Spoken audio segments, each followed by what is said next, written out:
रक्षाबंधन विवाद। देखिए, ज्योतिष में गणित तथा सिद्धांत के अतिरिक्त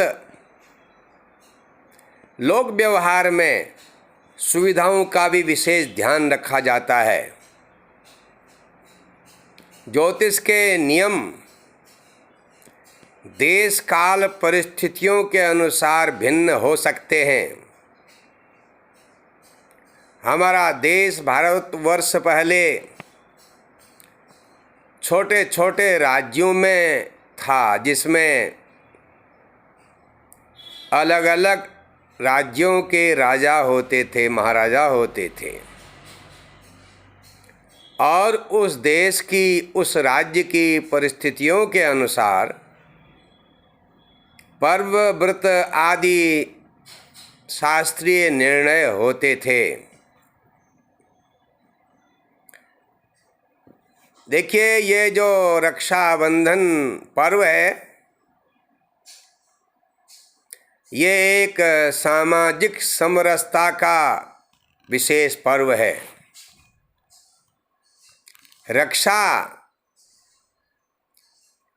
केवल बहन के द्वारा बांधी जाती हो ऐसा नहीं है।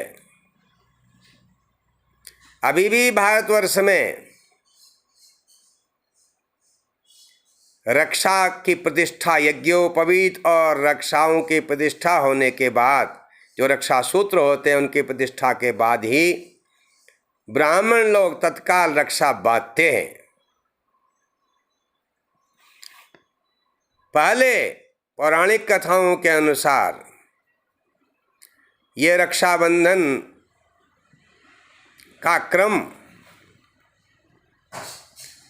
इंद्र की पत्नी शची ने अपने पति की विजय कामना के लिए अपने पति इंद्र को रक्षा बांधी थी।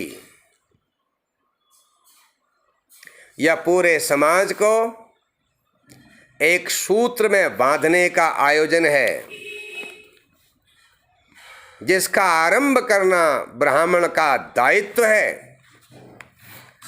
यह प्रेम और सौहार्द का बंधन है, जिस बंधन के कारण, जिस सौहार्द के कारण बिना युद्ध किए बलि ने इंद्र को उनका राज्य का अधिकार सौंप दिया था, वापस कर दिया था। येन बद्धो बलि राजा दानवेंद्रो महाबला इत्यादि मंत्र के द्वारा आज भी रक्षा बांधी जाती है। रक्षाबंधन केवल समाज, अपने देश का नहीं है, अपितु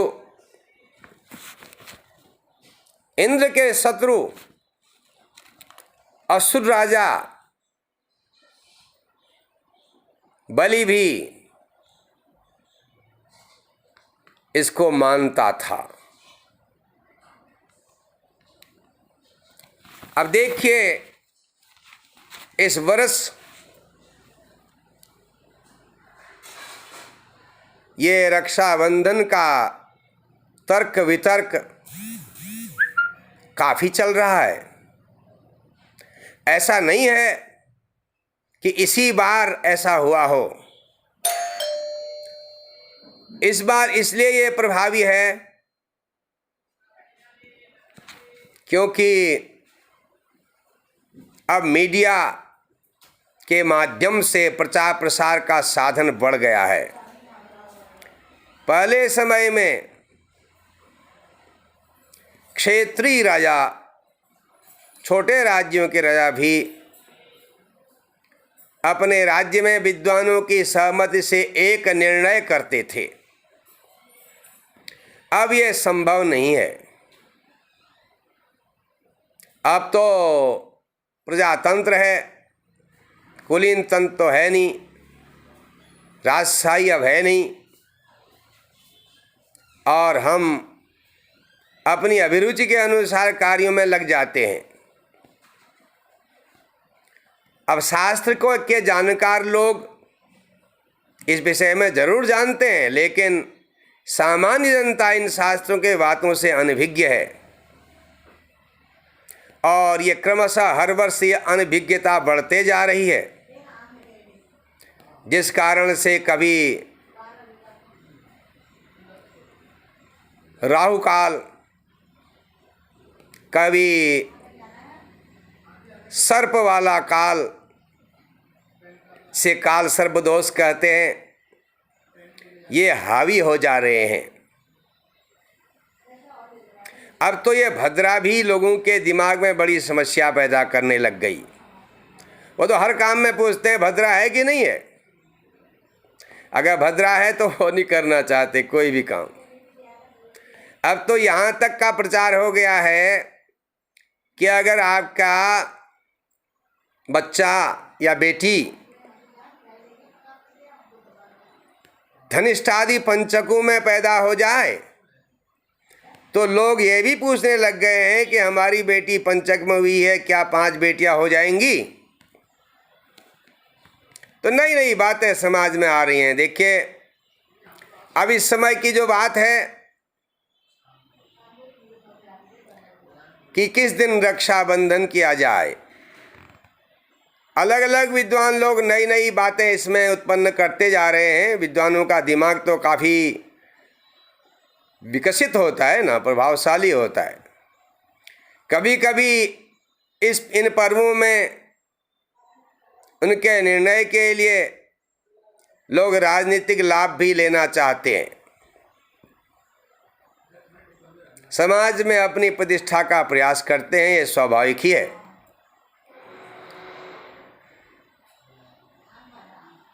तो इस वर्ष जो स्थिति है, आप लोग भी देख रहे होंगे, सामान्य जनता भी आजकल मीडिया से जुड़ी हुई है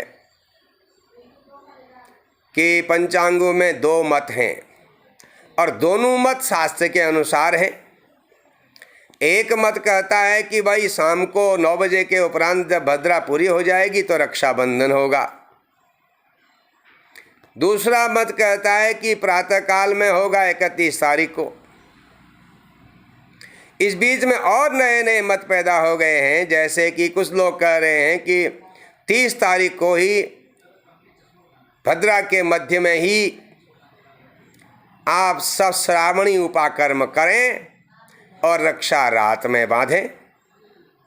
एक और मत हो गया है कि लोग कह रहे हैं कि रक्षाबंधन अलग है और श्रावणी उपाकर्म अलग है। ये आपकी जानकारी के लिए, जैसा हमने देखा है कि रक्षाबंधन हर एक शुभ कार्य में होता है और इसमें ब्राह्मणों का वचन वर्ण करने के लिए उनको यजमान भी रक्षा बांधता है और बाद में यज्ञ संपन्न होने के बाद ब्राह्मण लोग, आचार्य लोग यजमान को रक्षा बांधते हैं। ये रक्षा बांधने का क्रम हर एक शुभ कार्य में होता है। उन शुभ कार्यों में आरंभ में जो पूजन होता है देवताओं का, गणेश का, गणेश जी का, गणेशांबिका का, षोडश मातृकाओं का, पितरों का पुण्यवाचन आदि करने के बाद रक्षा सूत्र की प्रतिष्ठा होती है नवग्रहों के स्थापन के साथ। तो रक्षा सूत्र की प्रतिष्ठा के बिना उसे नहीं पहना जाता और कार्यक्रम के संपन्न होने के बाद उसको रक्षा को बांध देते हैं। तो ये तो रक्षाबंधन प्रायः हर एक शुभ कार्य में होता है। अब आज ये नया रक्षाबंधन जो वर्ष में होता है, विशेष ये वर्ष भर के लिए होता है। इसमें एक तो रक्षाबंधन जो हम जो है यज्ञादि कार्य करते हैं, उपाकर्म करते हैं, तो उसमें रक्षाबंधन बांधते हैं ब्राह्मण लोग मंत्र पढ़ के। एक दूसरा आजकल रक्षाबंधन आ गया है जिसे राखी कहते हैं। उसमें उसकी भी हमारे लोगों में हमने देखा है शुरू आरंभ से, वो जो राखी बाजार से खरीद के लाते हैं उसको भी रक्षाबंधन के साथ रखा जाता है, उसकी भी प्रतिष्ठा होती है, तभी पहनते हैं, तभी बांधते हैं हाथ में। तो अब ये जो 30 तारीख के पक्ष में और 31 तारीख के पक्ष में शास्त्रीय निर्णय पंचांगकारों के द्वारा दिए गए दोनों के निर्णय हैं। ऐसा नहीं है कि 30 के बारे में कहा गया हो या 31 के बारे में ही कहा गया हो। 31 तारीख को मानने वाले पंचांगकार अथवा विद्वान लोगों की जो संगोष्ठियां हो रही हैं, वो लोग 31 के बहुत सारे प्रमाण देते हैं और ऐसे ही 30 वाले और भी प्रमाण देते हैं। अब 30 तारीख वाले कहते हैं रात में बांधो और 31 तारीख वाले कहते हैं कि सूर्योदय काल होने की वजह से सूर्योदय के समय पर जो तिथि है उसको दिन भर मानी जाती है। इसके भी प्रमाण हैं। अच्छा, कुछ शास्त्रों के अनुसार भद्रा में रक्षाबंधन वर्जित माना जाए तो रात्रि 9 बजे के बाद पूजा होगी, तभी तो रक्षा आदि की प्रतिष्ठा होगी। भद्रा में तो होती नहीं रक्षा की प्रतिष्ठा भी। तो इसलिए रात्रि 9 बजे के बाद पूजा होगी, प्रतिष्ठा होगी। उसके बाद रक्षाबंधन होते होते रात हो जाएगी।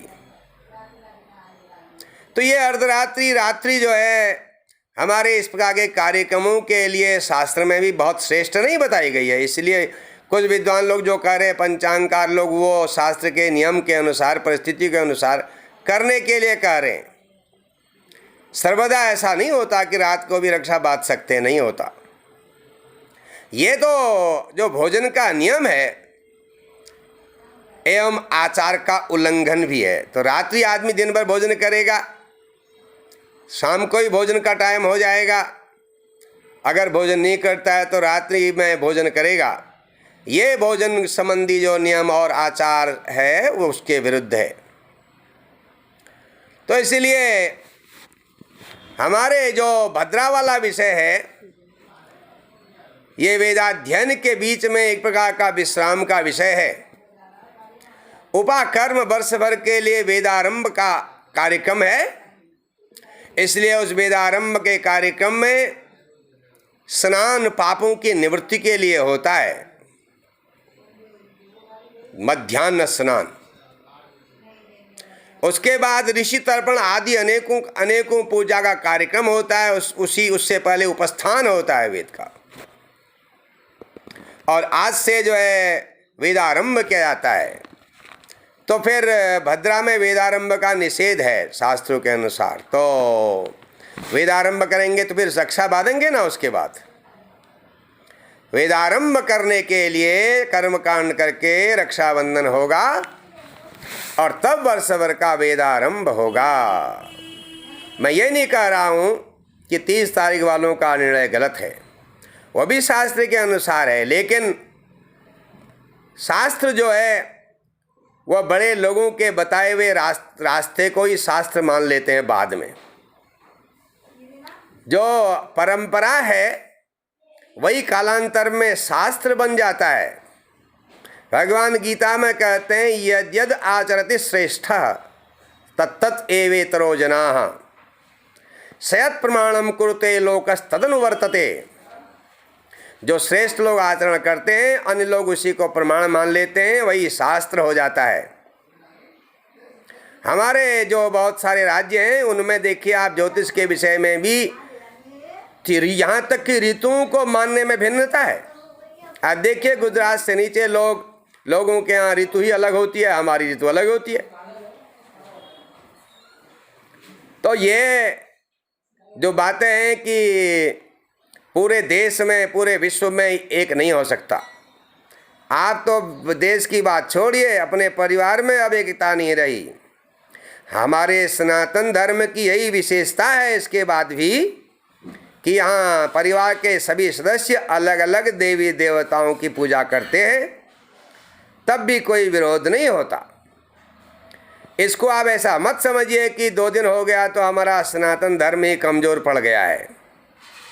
ऐसा नहीं है, ये पहले से होता आया है।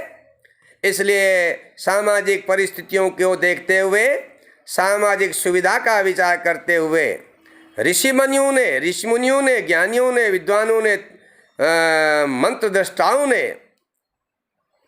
ये पक्ष रखा है, जहाँ जैसा देश काल की परिस्थिति हो, देश काल परिस्थिति हो, उसके अनुसार कार्य करें। अब पहाड़ी क्षेत्रों में आप 12 बजे जो है रक्षाबंधन की योजना बनाएं और वो थोड़ा सा बड़ा अटपटा है लगता है। देखिए, सारे शुभ कार्य सूर्योदय के साथ आरंभ होते हैं। सूर्योदय से सभी पर्वों का पालन और आरंभ होता है, सूर्यास्त से नहीं। इसलिए आप देखते हैं कि सभी कार्यक्रम स्थानीय सूर्योदय से ही माने जाते हैं। तो इन सब बातों का विचार करने के बाद हमारे विचार से, विद्वानों की बातों को सुनने के बाद, ऐसा विद्वानों की बातें हैं, हमारी कुछ नहीं है इसमें। शुभ कार्य ब्रह्म मुहूर्त में होना चाहिए, तो ब्रह्म मुहूर्त में जो तिथि है उसी को माना जाना चाहिए। भद्रा जो है एक करण है, इसका नाम विष्टि कहते हैं। ये एक प्रकार की छुट्टी का दिन है। भद्रा में नए कार्य आरंभ नहीं करते, किंतु जो काम पहले से चला आया है उसे किया जा सकता है, रोका भी नहीं जा सकता या बंद भी नहीं किया जाता। तो दर्शकगण, आप लोगों को बहुत बहुत साधुवाद। अगर आप मेरी बात पर सहमत हैं, अगर आपको ये ठीक लगता हो, तो 31 तारीख को रक्षाबंधन एवं श्रावणी उपाकर्म करना थोड़ा सहज है, उपयुक्त है, क्योंकि उसके पक्ष में भी बहुत सारे पंचांग और बहुत से ऋषि मुनियों का निर्णय भी है। मेरी इस बात में अगर कोई धृष्टता हुई हो तो उसके लिए मैं क्षमा चाहता हूँ, और उस बात पर आप ध्यान नहीं देंगे। हर हर महादेव।